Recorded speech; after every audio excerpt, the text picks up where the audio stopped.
Hello everyone, and welcome to the Block Wars 3 and Origins 18 update video. And oh boy, is this an exciting one. So why don't we get started with the general changes we've provided for this event. First, in the spawn area of the hub, we've created an NPC that includes various settings for you to change while you play the event. This includes a colorblind friendly option, enabling the music pop-up, enabling display of your individual placement after every game, and even more options. You can also use /settings to change these settings whenever you like. Oh, and for those of you with a family-friendly audience, don't worry, because we've included a swear filter in the chat. Now onto the actual games, starting with everyone's favorite kit PvP game, Battle. We're staying in the windy harbors of the hull map. During the final circle, instead of a wither effect taking place, players' maximum hit points will slowly decline, and will keep declining until all remaining players are clutching to just one heart. In Race, Canyon Run will be receiving a few minor map changes. Also, enjoy a new revamped version of the race music as you sprint, jump, and glide your way to the finish. In Extraction, put on your ski masks and grab your crowbars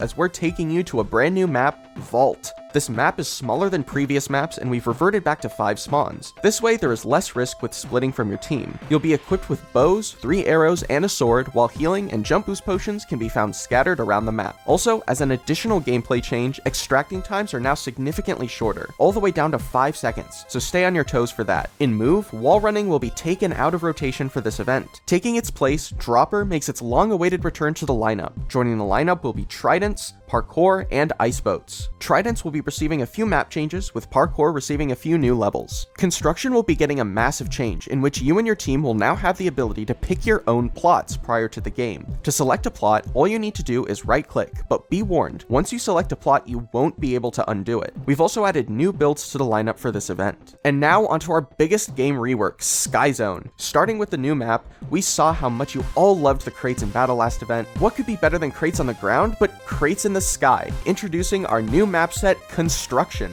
This new map has a reworked format where teams spawn on the outskirts of the map and work their way inwards as the decay follows them. Due to this change, there is no more grace period at the start of each round. The loot across the map gets progressively better as teams go towards the center of the map. You will notice this map has less ziplines and more jump pads? To allow for more fast-paced movement within clusters, jump pads have been added to Sky Zone. These jump pads work slightly differently than jump pads in other games. To reduce risk as much as possible, when you stand on a jump pad in Sky Zone, you will see an arrow at your crosshair to indicate where you are jumping to on the next island. Another large change to Sky Zone is the introduction of mini-maps to aid with some navigation issues. Additionally, teams now spawn with full leather armor and wooden swords. Party still has Beat Test, Frozen Feet, Crossfire, and Splat in rotation for this event, with some minor changes for Splat. Now, you can only go into Squid mode when you're standing on a block of your ink color instead of everywhere on the map. Spleef has also had some larger changes, primarily to decay. While the first 2 layers decay as they did previously, the last 3 layers decay simultaneously to encourage staying on earlier layers longer. Kill credit and points for spleefing other players have also been added.